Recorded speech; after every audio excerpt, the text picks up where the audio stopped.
இந்த வீடியோல நம்ம sharing a data between components using a ViewChild.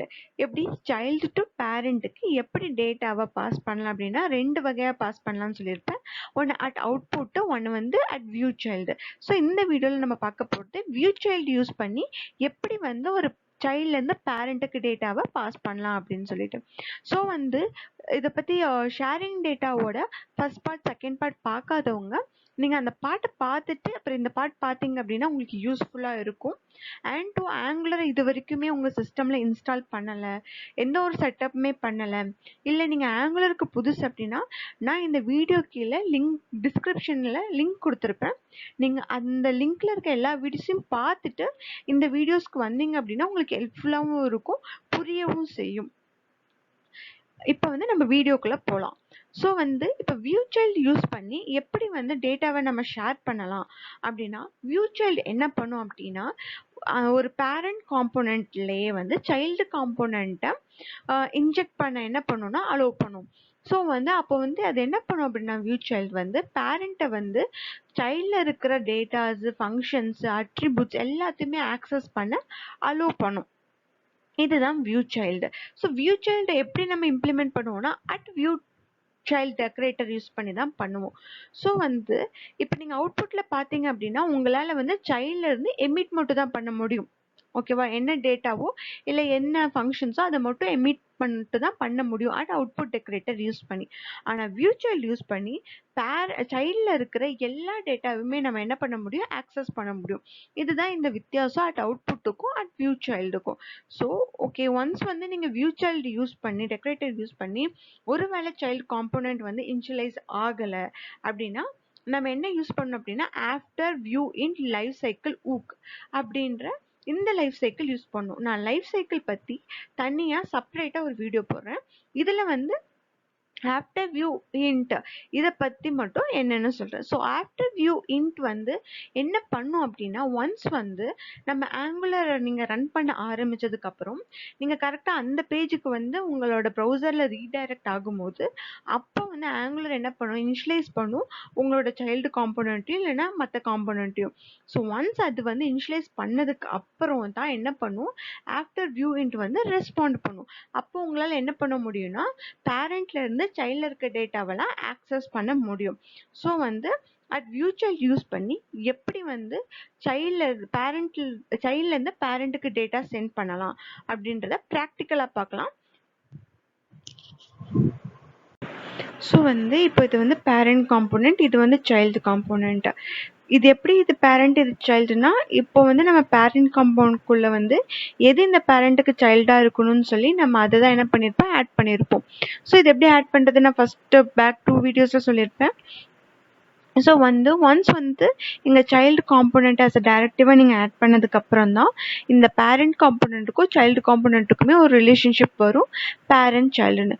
So இதை பண்ணதுக்கு அப்புறம் நெக்ஸ்ட் என்ன பண்ணணும்னா பேரண்ட் காம்போனண்டோட டிஎஸ்ல போயிட்டு இங்கே நம்ம இம்போர்ட் பண்ணணும் ViewChild. ஸோ ஃபர்ஸ்ட் என்ன பண்ணணும் அப்படின்னா இந்த ஆங்குலர் கோரில் ஆல்ரெடி இன்பில்டாக இருக்குது ViewChild ஆஃப்டர் வியூ இன்ட் ரெண்டுமே. ஸோ நம்ம அது ரெண்டுமே இப்போ ஆட் பண்ண போகிறோம். ViewChild அதுக்கப்புறம் Angular view init, okay sorry after view int.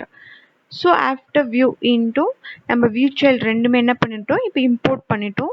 Next step என்ன அப்படின்னா நீங்கள் நெக்ஸ்ட் இம்போர்ட் பண்ணணும் சைல்டு காம்போனண்ட்டை இங்கே இம்போர்ட் பண்ணணும். எப்படி இம்போர்ட் பண்ணுறதுனா சைல்டு காம்போனண்ட்டோட டிஎஸ் போயிட்டு இங்கே அதுக்கு கிளாஸ் நேம் இருக்கும் இல்லையா சைல்டு காம்போனண்ட்னு, அதை காப்பி பண்ணிக்கோங்க.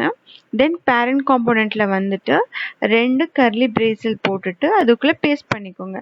பேஸ்ட் பண்ணிவிட்டு ஃப்ரம் அப்படின்னு கொடுத்துட்டு எங்கேருந்து நம்ம இந்த காம்போனண்ட்டை எடுக்கிறோம் அப்படின்றத பாத். அப்போ இந்த சைல்டு காம்போனண்ட்டோட பாத் ஃபஸ்ட்டு ஸ்ட்ரிங் கொடுத்துருங்க. அந்த ஸ்ட்ரிங்குள்ளே 2 டாட் கொடுத்து ஸ்லாஷ் கொடுத்துருங்க. இப்போ என்ன பண்ணணும்னா உங்களுக்கு அந்த ஃபோல்டர் டிஸ்பிளே ஆகும். ஸோ ஆப் கிளிக் பண்ணிக்கோங்க. ஆப்குள்ளே எதுக்குள்ளே உங்கள் ஃபோல்டர் இருக்குது, சைல்டுக்குள்ளே. அண்ட் சைல்டுக்குள்ளே எதுக்குள்ளே உங்கள் ஃபோல்டர் இருக்குது, சைல்டு காம்போனண்ட்குள்ளே.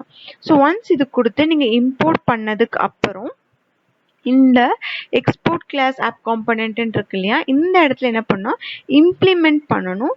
எது அப்படின்னா இந்த after view init. So once இது இம்ப்ளிமெண்ட் பண்ணாதான் நம்மளுக்கு அது இனிஷியேட் ஆகி ஒர்க் ஆகும். ஓகேவா, இப்போ நான் இதை இம்ப்ளிமெண்ட் பண்ணிட்டேன். இப்போ இது இங்கே என்ன சொல்லுது, ngAfterViewInit ப்ராப்பர்ட்டி அப்படின்றது ஒன்று மிஸ் ஆகுது, ஆட் பண்ணுங்க. ஸோ ஒன்ஸ் வந்து இங்கே நம்ம என்ன இம்ப்ளிமெண்ட் பண்ணுறோமோ அதுக்கேற்ற மாதிரி இங்கே நம்ம ஆட் பண்ணணும் ஃபங்க்ஷன்ஸை. ஸோ ngViewInit அப்படின்னு சொல்லி கொடுத்தோம் அப்படின்னா நம்மளுக்கு இந்த மாதிரி ஒரு ஃபங்க்ஷன் ஆட் ஆகும். இந்த ஃபங்க்ஷன் நேம், இந்த நேம், நம்ம என்னென்ன இம்போர்ட் பண்ணியிருக்கணும் நான் எல்லாமே வந்து உங்களுக்கு கமெண்ட் செக்ஷனில் பின் பண்ணுறேன், நீங்கள் அதுலேருந்து எடுத்துக்கோங்க. ஸோ வந்து இது ஆட் பண்ணதுக்கப்புறம் நெக்ஸ்ட் என்ன பண்ணணும்னா அட் ViewChild டெக்கரேட்டரை இங்கே ஆட் பண்ணணும். அதுக்கு என்ன பண்ணணும், அட் ViewChild, இங்கே என்ன நேம் கொடுத்துருக்கீங்களோ அதே நேம் தான் ViewChild கொடுத்துட்டு 2 ஓப்பன் ப்ராக்கெட் க்ளோஸ் ப்ராக்கெட், இதுக்குள்ளே என்ன பண்ணணும், நீங்கள் ChildComponent நேம் கொடுக்கணும்.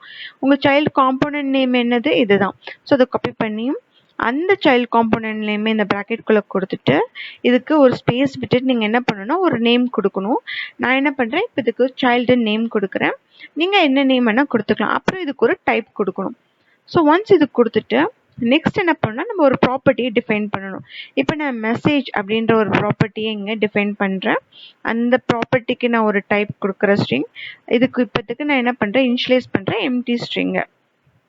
ஸோ என்ன பண்ணியிருக்கேன், இம்போர்ட் பண்ணியிருக்கேன் ViewChild ஆஃப்டர் இன்ட் ஆங்குலர் கோரில். அதுக்கப்புறம் ChildComponent என்ன பண்ணியிருக்கேன், இங்கே இம்போர்ட் பண்ணியிருக்கேன்.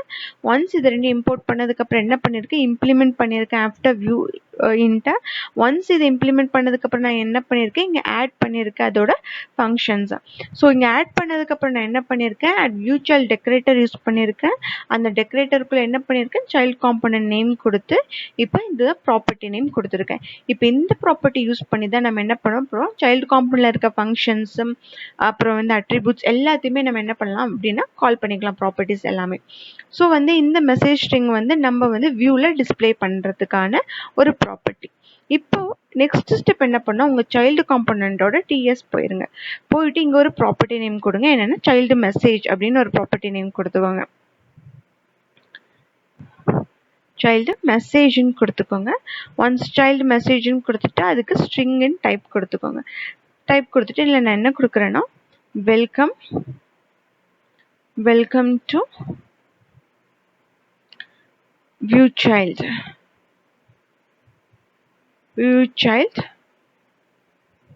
அப்படின்னு ஒரு ஸ்ட்ரிங் கொடுக்குறேன். நீங்கள் என்ன ஸ்ட்ரிங் வேணுமோ கொடுத்துக்கோங்க, ஓகேவா. இப்போ வந்து நான் இந்த ஸ்ட்ரிங் கொடுத்துட்டேன். ஸோ இதை சேவ் பண்ணிட்டேன். ஸோ ஒன்ஸ் இதை சேவ் பண்ணதுக்கப்புறம் நான் திருப்பி பேரண்ட் காம்பனன்ட் போகிறேன். இங்கே போய் நான் என்ன பண்ணுறேன், this.message இந்த ப்ராப்பர்ட்டிக்கு நான் வேல்யூ அசைன் பண்ணும். ஸோ அந்த ப்ராப்பர்ட்டியை நான் இங்கே ஃபஸ்ட்டு டிஃபைன் பண்ணிக்கிறேன். ஈக்குவல் டு கொடுத்துட்டு இப்போ நான் ChildComponentல இருக்க அந்த சைல்டு மெசேஜை இங்கே கால் பண்ண போகிறேன். ஸோ அது எப்படி கால் பண்ணுறது, this.child.childMessage இங்கே வந்துருச்சு பார்த்தீங்கன்னா ChildMessage. ஸோ இப்போ நம்ம என்ன பண்ண போகிறோம், இங்கே இருக்க சைல்டு மெசேஜை நான் என்ன பண்ணியிருக்கேன், இம்போர்ட் பண்ணி ViewChild மூலமாக என்ன பண்ணியிருக்கேன், அதை இங்கே கால் பண்ணி அதை இங்கே என்ன பண்ணியிருக்கேன், மெசேஜுக்கு டிஃபைன் பண்ணியிருக்கேன். இப்போ இந்த மெசேஜை நம்ம HTML h1 டேக், நீங்கள் எந்த டேக் வேணால் போட்டுக்கோங்க, போட்டுட்டு இன்டர்போலேஷன் பண்ணுறேன். இப்போ மெசேஜ் அப்படின்னு கொடுத்துட்டேன். தென் அவ்வளோதான். ஸோ நம்ம இப்போ வந்து எல்லாமே சேவ் பண்ணிக்கலாம். ஏதாவது மிஸ் ஆகிருந்தால் ஸோ சேவ் ஆல் கொடுத்துக்கோங்க. ஒன்ஸ் சேவ் ஆல் கொடுத்தோன்னா அப்ளிகேஷன் ரன் ஆயிரும். ஸோ ஒன்ஸ் ரன் ஆனோன்னு நம்ம இப்போ க்ரோமில் இது எப்படி இருக்குன்னு பார்ப்போம். இப்போ பார்த்தீங்கன்னா வந்திருக்காங்க வெல்கம் டு ViewChild. இது என்னது, நம்ம ChildComponentல இருக்கிற வேல்யூவை அதில் இருக்க ப்ராப்பர்ட்டி ஃபங்க்ஷன்ஸ் எல்லாத்தையும் எப்படி ஆக்சஸ் பண்ணணும் அப்படின்றதுக்கு இது வந்து பேசிக் எக்ஸாம்பிள் தான். நீங்கள் எல்லாமே ட்ரை பண்ணி பாருங்கள், ஒரு ஃபங்க்ஷன் எழுதி ட்ரை பண்ணி பாருங்கள், உங்களுக்கு வந்து ஈஸியாக இன்னுமே அண்டர்ஸ்டாண்டபிள் ஆகும். உங்களுக்கு இந்த வீடியோ யூஸ்ஃபுல்லாக இருந்துச்சு அப்படின்னா லைக் பண்ணுங்கள், சப்ஸ்கிரைப் பண்ணுங்கள், பெல் ஐக்கான் கிளிக் பண்ணுங்கள். தேங்க்ஸ் ஃபார் வாட்சிங்.